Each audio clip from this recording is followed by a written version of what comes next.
आपण बघतोय राधाकृष्ण विखे पाटील बोलतायत थेट चालू.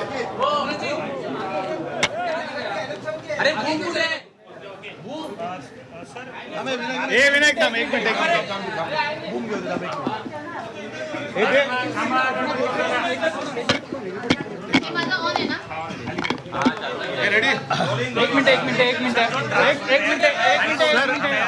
सर, हायकोर्टाने ज्या पद्धतीने सूचना केलेल्या आहेत की ज्या मुंबईला वेठीस धरलं गेलं अशा पद्धतीनं कोणतीही कारवाई होऊ नये, रस्ते मोकळे केले जावेत आणि खास करून जिथं परवानगी नाही तिथं आंदोलन देखील करता येऊ नये. हायकोर्टाचं म्हणणं आधी त्यावर काय निश्चित असं की मान्य उच्च न्यायालयाच्या निर्देशावर आता आपण भाष्य करू शकत नाही.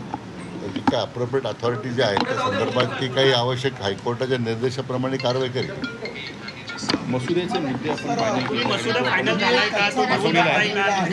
नाही, आमच्या उपसमितीने जे काही मुद्दे उपस्थित झाले होते आम्ही गेले 2-3 दिवस सातत्याने त्याच्यावर विचारविनिमय करून अंतिम मसुदा तयार केला आहे. तो अंतिम केला आहे, सगळ्यांनी मान्यता दिली त्या मसुद्याला आणि तो आता आम्ही घेऊन आम्ही मान्य जरंगे पाटलांना भेटणार आहोत आणि त्या बाबतीमध्ये मला असं वाटतं की काही सकारात्मक निर्णय होईल अशी अपेक्षा शिष्टमंडळ भेटीला गेलं होतं, अचानक स्वतः तुम्ही भेटायला काय जात आहात? नाही, असं आहे की उपसमितीचे वतीनेच न्यायमूर्ती शिंदेसाहेब जाऊन आले होते.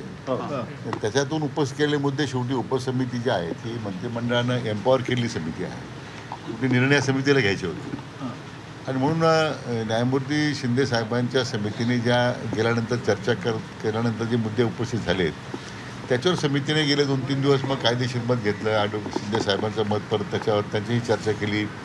माननीय ॲडव्होकेट जनरल साहेबांच्यावर आम्ही चर्चा केली विस्तारानं आणि मग आता तो त्या ज्या कायद्याच्या चौकटीत बसणारा जो प्रस्ताव होता या संदर्भात आपण तयार केलेला आहे.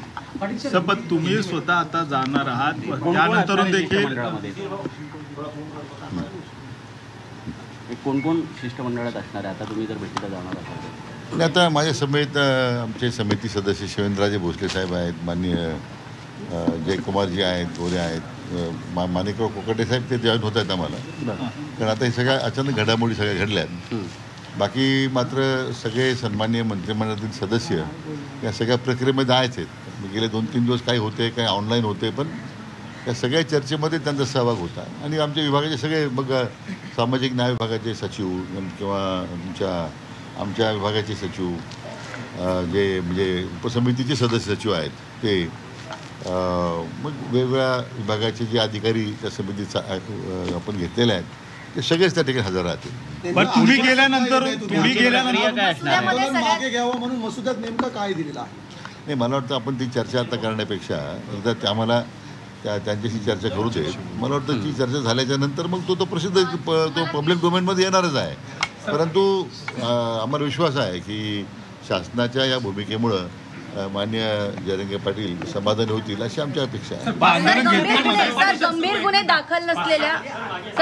गुन्हे दाखल नसलेल्या मराठा युवकांवरती जे गुन्हे दाखल करण्यात आलेले आहेत, ज्याच्यामध्ये जे गंभीर गुन्हे दाखल नसलेल्या युवकांवरचे केसेस जे आहेत ते मागे घेतल्या जातील असं काही मसुद्यामध्ये मेन्शन केलंय का? या बाबतीमध्ये स्पष्ट भूमिका शासनानं मांडलेली आहे. म्हणून त्या मसुद्यामध्ये मग ते गुन्हे मागे घ्यायचा प्रश्न असेल, त्या मृत नातेवाईक आंदोलक जे आहेत त्यांच्या मुलांना पाल्यांना नोकरी द्यायचा प्रश्न असेल, हे सगळे विषय आपण ॲड्रेस केलेले. कोणी येत नव्हतं, शिष्टमंडळ येत नव्हतं, त्यांच्याकडून प्रतिसाद येत नव्हता. आज यापूर्वी म्हणजे ड्राफ्ट पाठवण्यात आलाय, तुम्ही जाण्याआधी त्यांच्याकडून कोणी आलं होतं का? त्यांनी बाजू ऐकून घेतली का? कारण वारंवार असं होतं की त्यांच्याकडून कोणी येत नाही असं सरकारचं वारंवार म्हणणं. त्यांच्याशी समिती चर्चा झाली नाही, पण त्यांच्या ज्या मागण्या आल्या होत्या आमच्यासमोर पहिलं निवेदन आलं, नंतर न्यायमूर्ती शिंदे साहेबांच्या माध्यमातून काही त्यांचे मुद्दे समोर आले. म्हणून त्या कायद्याच्या प्रक्रियेमध्ये शेवटी बसले पाहिजे. आता हे आपण ताबडतोब काही निर्णय करून जाणं, उद्या त्या कायद्याच्या कसोटीला जर आपण टिकलो नाही तर ते मराठा बांधवांच्या त्यांच्याशी विश्वासघात केल्यासारखं होतं. सर, याला लागूनच प्रश्न जो ड्राफ्ट पाठवलाय त्या जर मान्य झाल्या, त्याचा जरांगीने स्वीकारला त्या 100% कायद्यात चौकटीत सगळं बसेल काय विश्वास? म्हणून तर वेळ गेला ना. कायद्यात चौकटीत बसावेत आणि त्या कसोटीमध्ये टिकाव्यात म्हणून तेवढा वेळ गेला. विभागाचे विभागाचे सचिव अगोदर विभागाचे सचिव या अगोदर गेले. मुख्य मागणी पाटील सर हिंदी बता दीजिए आप लोग त्यांच्या मागण्यांचा अंतर्भाव त्यात केलेला आहे. सर मात्र विभागाचे आयुक्त अगोदर गेले होते. सर आगे की प्रक्रिया क्या होगी? नहीं, अभी उन्होंने जो कंडीशन दिया था सरकार को, उसके तहत हमारे समिति ने न्यायमूर्ति शिंदे जी को वहाँ भेजा था. उनसे भी काफ़ी विस्तारित चर्चा हुई और जो मुद्दे सामने आए हैं उसके ऊपर काफ़ी गौर किया समिति ने.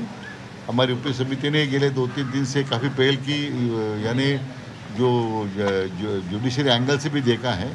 एडवोकेट जनरल भी हमारे साथ उस पर 2 दिन लगातार हमारे साथ बैठे थे और ये पूरा एक मसूदा उस पर अभी तैयार होकर आया है. लेकिन जरांगे पाटिल से मिलने का इससे पहले चर्चा नहीं हुई थी जरांगे पाटिल और सरकार के बीच में. ये पहला शायद अनुभव होगा कि आप जरांगे पाटिल से मिलने जा रहे हैं. नहीं, मुझे हमारा विश्वास, मुझे पूरा विश्वास है कि अतिशय सकारात्मक दृष्टि से सरकार ने ये इस मामले में पहल की है और हमें विश्वास है कि जरांगे पाटिल जी भी सरकार की भूमिका को इसमें स्वीकारेंगे. सर आखिरी सवाल, डेलीगेशन में कौन कौन होगा, मिलने कौन कौन जा रहा है? अभी मेरे साथ हमारे मंत्रिमंडल के जो सदस्य हैं, शिवेंद्र भोसले जी हैं, माननीय जय कुमार जी हमारे विधायक, माननीय राणा जगजीत सिंह हैं, मानिकराव जी आए थे मुंबई में. ये अचानक इतनी हलचल बड़ी हो गई कि सबको बुलाना ठीक, लेकिन आज भी सुबह हमारी जो मीटिंग में सब हमारे मंत्रिमंडल के सहयोगी ऑनलाइन मौजूद उपस्थित थे